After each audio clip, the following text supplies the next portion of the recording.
as we got this bird stealing stuff from the yard for its nest, let's go ahead and do a shot. Alright. April 19th, Zone 10A, Orange County, California. This is a follow-up to the video from the other day. That's not up yet. On the backyard and how the permaculture is going currently. My own brand of permaculture, mixing the permaculture natives and whatever may float me. Mostly trying to grow food for us, grow food for pollinators, and have some stuff that I just like. Like this fern, reminds me of my grandmother. But let's move on. Okay. Flowery maple. It's a mallow plant, or mallow family. Good for the bees. Some mint. Lots and lots of mint. Some mint, that's kind of an understatement.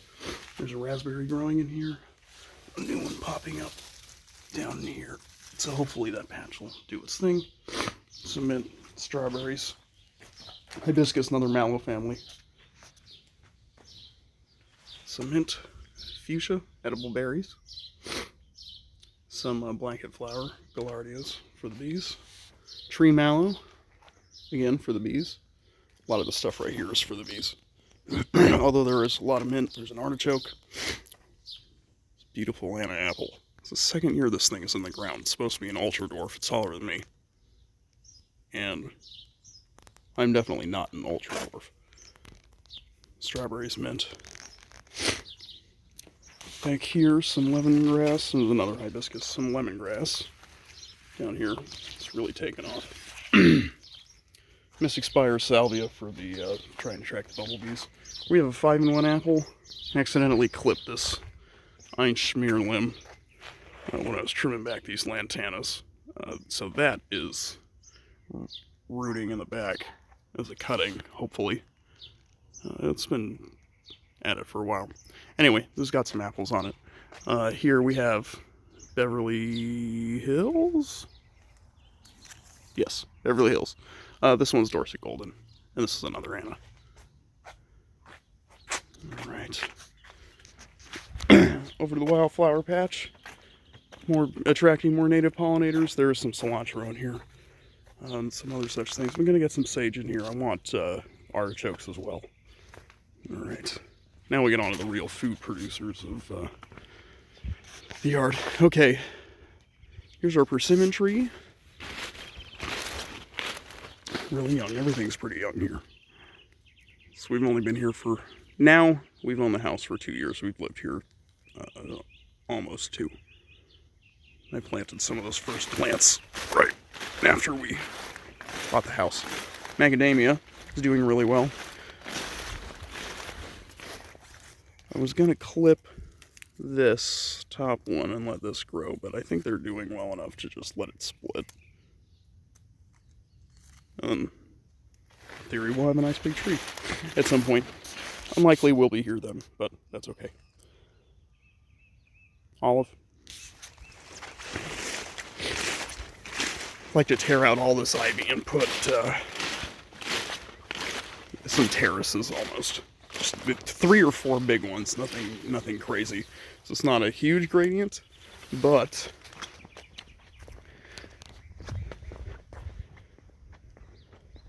it is a slope, and we lose a lot of water, right? So if we can go maybe here, level, and then we'll do the same thing to maybe here or something. One for each tree. Maybe one here, put a tree in between.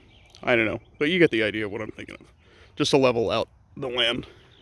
Kind of how the top part is, right? Let that water soak in. We also get a lot of runoff here.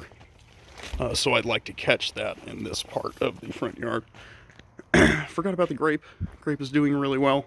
There's also our rudimentary rain barrel that it worked extremely well. If you want a tutorial on how to do that, much better than mine is, go to Plant Abundance, because the channel's wonderful. And search for his rainwater stuff. Some scarlet flax for wildflowers. This is a miniature peach, honey babe peach. Okay. Flavor King Pluot with a little guild. There's also a Santa Rosa plum over there. Forget about things. All right, Flavor King Pluot, the little guild, some Society garlic, mint, and peppers, cosmos, echinacea, some grass that I should eliminate. I believe there are some rapini seeds in here. I know there are some strawberries. There's some garlic. A lot of stuff going to keep adding to it. No peas in this one. However, in this one, there are. So we have our apium tree, cotton candy apium. I'm very excited for this. This tree looks amazing. It's the oldest tree in the yard. It was the oldest when we put it in, or out of the ones that I've put in. It looks spectacular. And it's really early in the year, too. So we've got apiums in here. Not a ton, but enough for this tree, that's for sure. So down here in the guild, we have some peas growing at the base, cosmos, mint all throughout that will be growing. We do have rapini in here, so hopefully these do okay. Still pretty cold. If that persists, we should have some rapini in about a month.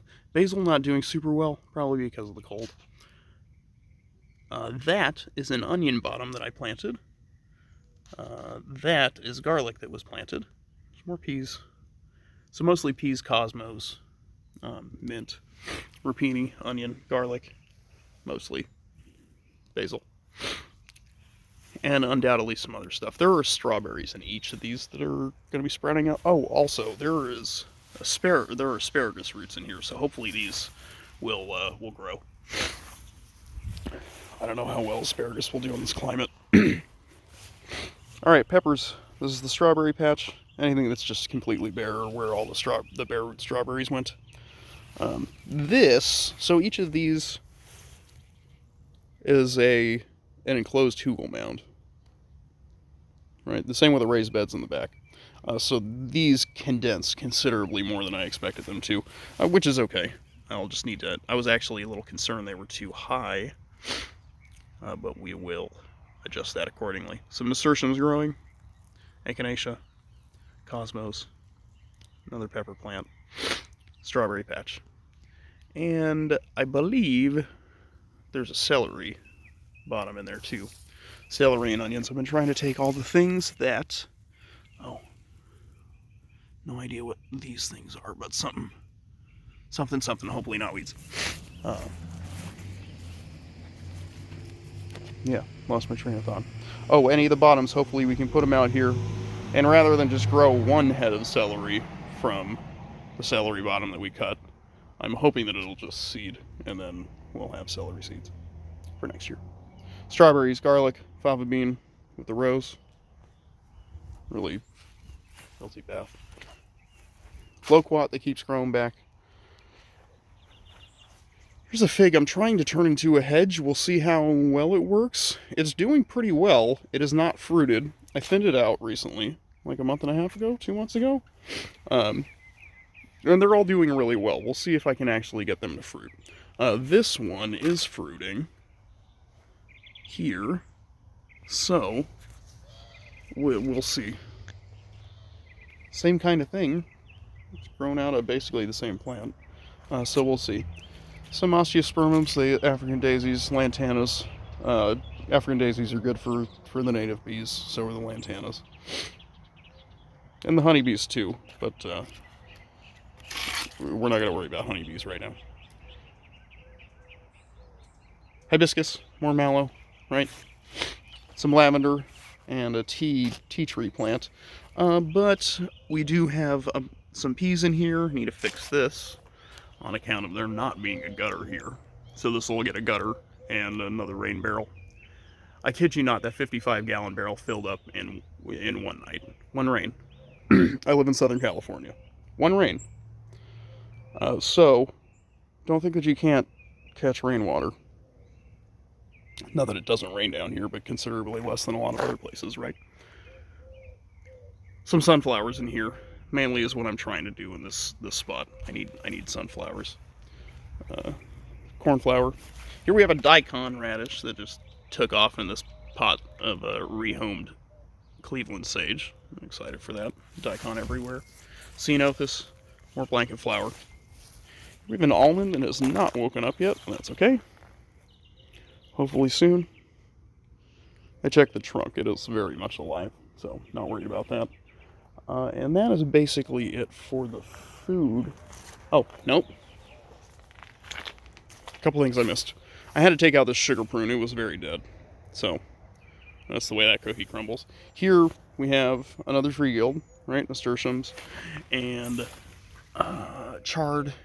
That's not chard. This, I believe, is chard over here. These look like they are radishes. So whatever's here in the tree guild, right? And then we have this beautiful purple leaf necta plum. I'm very excited for this. We do have a few plums this year. Can we do that? Yeah. Looks like we might have gotten a little sunburnt, but that is okay. Excited for this beautiful plant. I have a cutting that's doing really well, so I'm excited for that. Some more of the scarlet flax. That's where the sugar prune was. Here we have a crepe myrtle. I don't think we can eat the berries, but that's okay. It's pretty. Yeah, it's pretty. That's why it's there. And a pomegranate that's doing really well. All right, just wanted to give an update. I say there's not a lot of food here, but that's in comparison to most permaculture videos that I see online. But we're getting there slowly. This quarantine has been good for the yard, right? So we're getting there slowly. Seeds are finally shipped. It's been a pain getting seeds, but we'll be there soon. This front yard will be transformed by next year, so be ready.